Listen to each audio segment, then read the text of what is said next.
Now, life insurance fraud remains a concern for South African insurers, and killings with the sole purpose of cashing in on insurance money has been recently put back into the spotlight with the ongoing case of two Mpumalanga sisters who allegedly killed their mother for an 80,000 Rand insurance payout. Well, for more on this insurance fraud schemes, I'm joined in studio by Garth de Klerk. He's the Chief Executive of South African Insurance Crime Bureau. Garth, good afternoon to you, and thank you so much for joining us. Good afternoon, Lindi. Thanks for having us. I mean, off the bat, we've got the story of the Mpumalanga sisters who, are wanted by the police for their actions. I know you've spoken and done an interview where you speak about a body that was received and a claim that was made over this deceased person. A few months later, the same person, there's another claim for that exact body. Tell us a bit about what you make of this and how prevalent is it in South Africa? Thanks very much, Lindi. So life insurance fraud is unfortunately very prevalent. There's a number of modus operandis that the syndicates are following. Bodies for rent, murder for money, the walking dead that we call, so where you die in 2012, 2014, twice last week.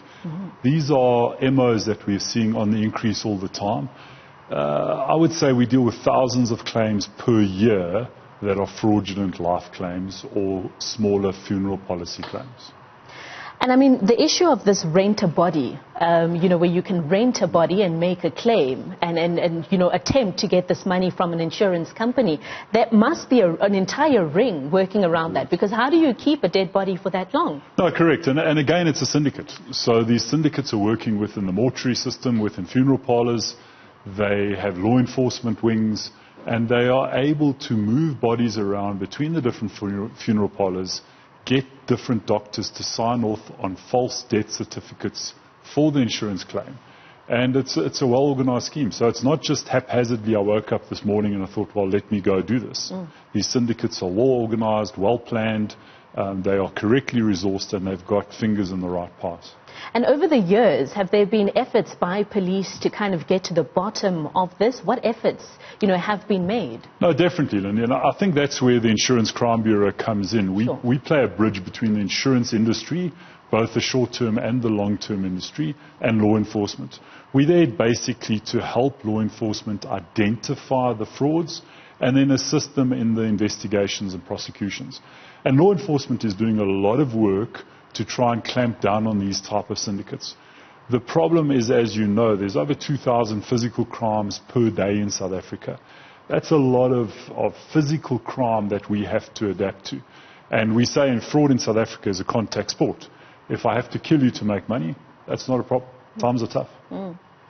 How then do insurance companies, I mean, we've spoken about how prevalent this is, how then do insurance companies make sure that, before they pay out a claim, that all the details are correct and this is not just a fraudster? Correct. So we talk about intelligent partnerships, and intelligent partnerships is all around the sharing and collation of information. Once we've got the raw data, we have to be able to apply a level of artificial intelligence on those data sources, match the different data sources, and then identify the syndicates.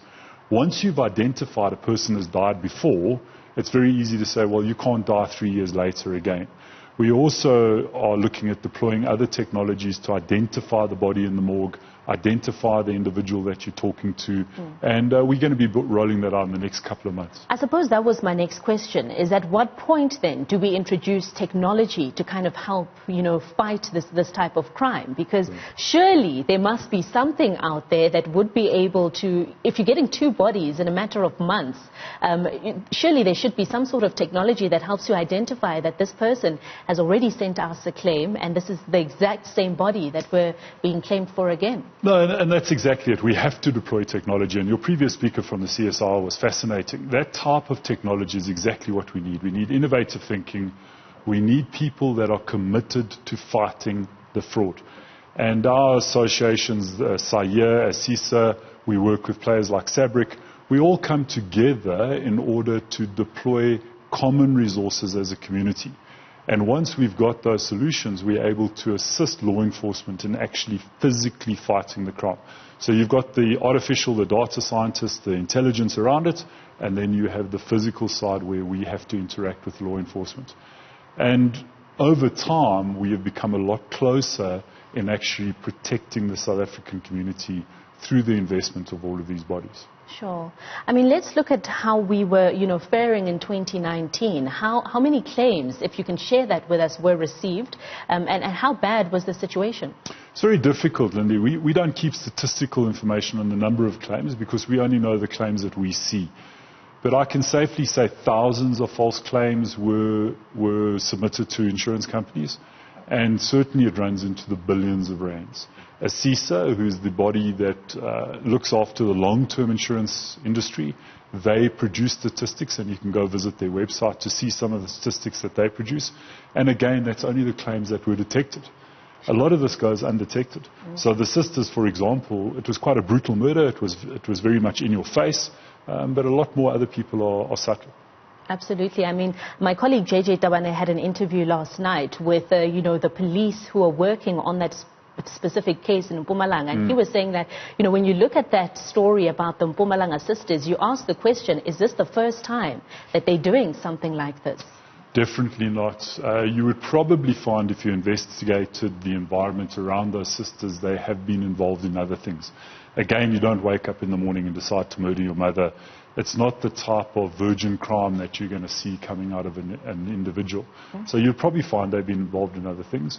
We often see hitmen involved with syndicates, where there's a kingpin and they employ hitmen to actually take out individuals, unrelated to the kingpin, purely for insurance proceeds. So there's a number of cases we're investigating at the moment where there are professional syndicated hitmen that are taking out individuals for insurance proceeds. Sure. And I mean, over the last couple of years, we've also seen stories coming out from us as the media reporting on, a husband that kills his wife, who happened to be a lot more wealthier than he was, etc., etc. Surely this must make it more harder then for South Africans to send in their claims, because insurance companies must be beefing up how they pay out their claims and what it is that they're looking at. I think that's true. I think we also have to give insurance companies a lot of benefit in the fact that they are deploying technology to ensure that they pay valid claims. And that's what the industry is there for, is to pay valid claims to assist people that have been in a traumatic incident, whether it be an accident or a death, and they've paid a premium for a product. What we are doing as an industry is employing technology, resources, education, intelligence, etc., to ensure that the claims we pay are valid, and to cut the cost to the normal man on the streets, where it's not fair you're paying the cost for the frauds of other people. And that's what we're looking to achieve as an industry, is really valid claims. And the insurance companies are pretty good at that. Garth, really interested in finding out from you, do you find that it's people who are closer to you, and so, relatives who are, killing people who, just wanting their life insurance payouts, or is it, as you've spoken about, the syndicates who, working on a bigger scale, who are really outdoing anything that your family member would have done to you? So, Lindy, we see a real mix of both. There's no one answer to that. We've had cases where a lady took out her mother, she killed her own children, she was then after her sister's children, all for life insurance policies. So very, very close family. I wouldn't have liked her to be my sister, but she was after direct family.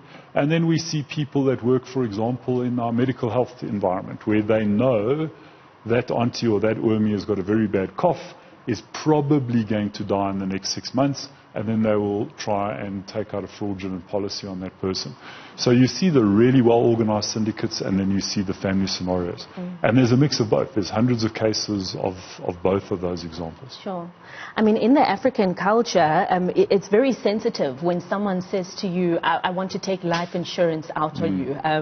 And I speak of the African culture because I don't know how it is in other cultures. And just getting a death certificate who has passed away, and you may need it, for work, just to excuse yourself from work, that is a big deal. Sure. Should we as South Africans then be looking out for stuff like that? If someone comes to me, a relative comes to me and says, Lindi, I want to take life insurance out on you, so if anything happens to you, I am able to, contribute to your funeral. Should I be, more alert when questions like that are asked? I think you should be very nice to that person if they take life insurance on you. But no, I think you have to be aware. You have to be aware of the situation around you. We can no longer be complacent in fighting fraud and the related crimes. So certainly if somebody not close to you were to say, Lindy, listen, I've got a special deal this week at Checkers, I want to be able to buy life insurance on you, I would question that. Yeah. If it's a close relative, maybe less so. You know, you have to trust people around you as well, Sure. otherwise we won't enjoy life. Garth, as we wrap up this conversation, your advice to life insurance companies, given what we've seen coming out of the media?